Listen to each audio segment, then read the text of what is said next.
Hey y'all, it's me, Stop, Drop, and Roll On, and this is not even like my mantle. It's not really put totally the way that I normally do it because I still had to put some lights up over there, but I'm just doing what I'm gonna do right this minute. Y'all see these two clowns right here, and ain't nothing special going on over here except for y'all seen him before. That's the keeper of the. Well, right now he's the keeper of the back door, is what he is. And these plants have been outside, but it's gotten so cold that I had to bring them in. So this is what the mantle is looking like, and my Christmas tree. Let me see. I might take y'all around over here. This right here. That ain't nothing really special. It's just my point set is, as you can tell, they not real. And then y'all seen this picture before. Me, Bubby, and my cousin. He and I are the same age, and you can see that critter is lagging. Anyway, that's that. And this is this stuff has significant meaning, but I'll talk to y'all another time about that. And this is something that I keep out all the time, and it says balance. Told y'all I got words on everything. Anyway, this is my Christmas tree, and it's not lit up right now. So I'll probably come back and visit it when it's lit up. Here's homegirl. Um, Home slice is on here somewhere, as they say, as we used to say them as old words, y'all know. The owl. This was handmade by a friend of mine. Here he is right here. This clown right here. Um, this is one of my little. I have a, what is that? Second or third cousin. She sent, that was her last year rendition of a Christmas situation. This is the only ornament we have left that have feathers on it, because Ink and Onyx went ham on the Christmas tree a couple of years ago. Blanter won't stay on the tree. I don't even see him right now. But he keeps falling off. I guess he's trying to say he's ready to retire. And I'm going to oblige his behind since he won't stay on the tree. This is my ornament for this year. It's glass. And I just thought it was just really pretty. So that's my 2016 ornament. There go the male person out there. Let's see. I ain't getting nothing. This is a church. That just speaks volumes. Here's this clown. I never did find a girl for him. So he's a bachelor. I was trying to get him to hook up, and then I realized this is a dude, so no bueno on that. And then this right here is Christmas bear.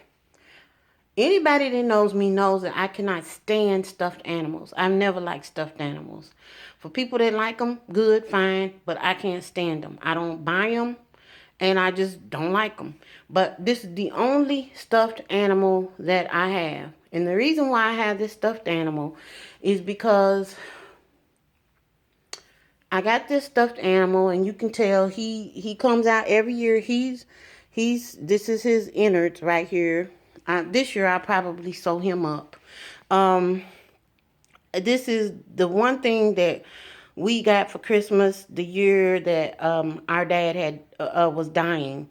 Um, Dad had just had a physical. His doctor had told him that he would all he needed to lose was like 5 to 7 pounds, and he was in excellent health. And then a couple of weeks later, he just started having these stomach pains that were just intractable. Just, couldn't do anything. They weren't responding to any type of like over the counter type stuff. And so he went back and they ran a whole lot of tests and found out that he had pancreatic cancer. We're talking about a 47-year-old man. And so anyway, all the income, I was in college, my brother was in college. And the number one thing that Dad stressed was that we were not allowed to quit school. We had to stay in school. It didn't matter how not well he got, but we would be having to kind of, take over, making sure that we finished school because just do the math, and that goes without saying. But we were not allowed to stop because that was the first thing that came to my brother and I's mind was we were going to stop going to school, come home, get jobs, help take care of the family, and he put his foot down on that. So, and it was basically, if you don't do anything else for me, could you please, follow and abide by this rule? And so we did. And so we just now, over the last, I say in the last 3 or 4 years, found out how difficult money was. We knew that money was difficult because we saw the effects of it, but we didn't know how tight money was. Our mother and dad never shared with us when we were growing up. They let us be kids and they let us be teenagers. We didn't know what we had and what we didn't have. We just didn't know. So this was the only thing that I got for Christmas that year. My brother got something else, my sister got something else, but it was just one thing. And this is what my mother could afford.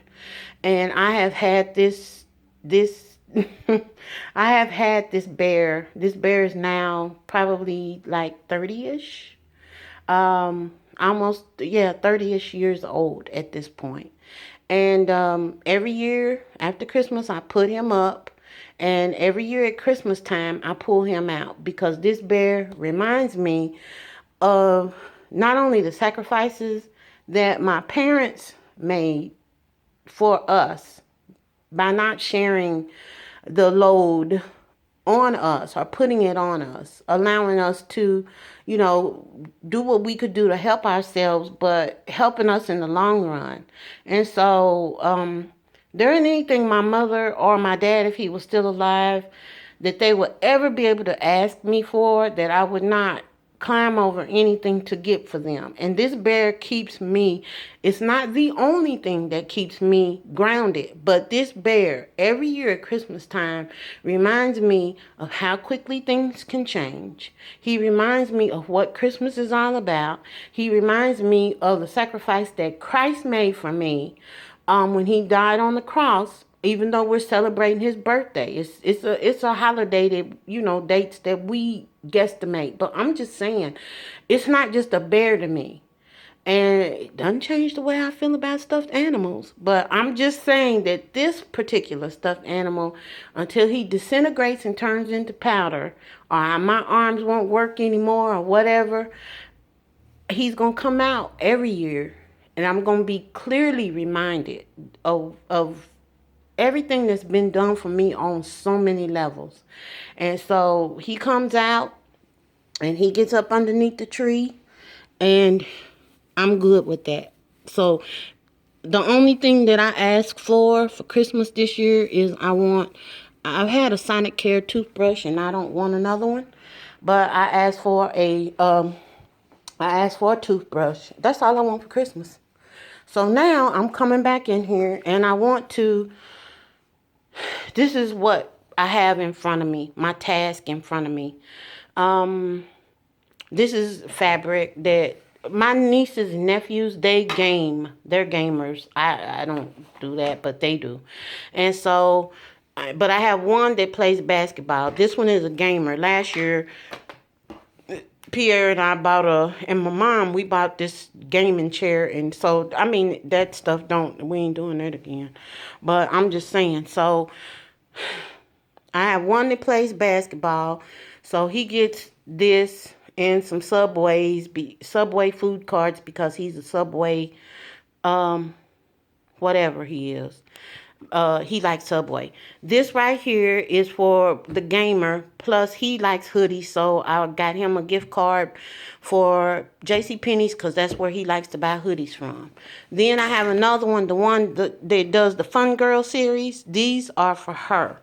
And so I got this one, which this one is so cute to me. This one is throwback material. I always be like going toward Little House on the Prairie-ish stuff. And these kids have been going to church since they have been in this world. And my job is to hold up that banner and keep it going. So I got her this, and I'm going to make her something with this on it. This is flannel. And then these are the remnants left from another piece of material. I ain't going with the struggle is real, but I will go with the snuggle is real. And so These are the remnants from this material though, because I already like got one pair of the little pants like almost made. I have to, and I think these might be too small for her, so somebody else might be getting them, and I'm gonna have to get some more flannel, because the girl, yeah, she's filling out. But I have to do the waistband yet, and these need to be hemmed. But this is a real quick pattern, and for what they're gonna be doing in it, this is enough. So I got plenty to do, and it's not going to take me that long to do it. I'm going to have to do this and get these in the mail. And Scranton probably is, Scranton is my mom. If you're new to my channel, that's not her real name. That's what I call her.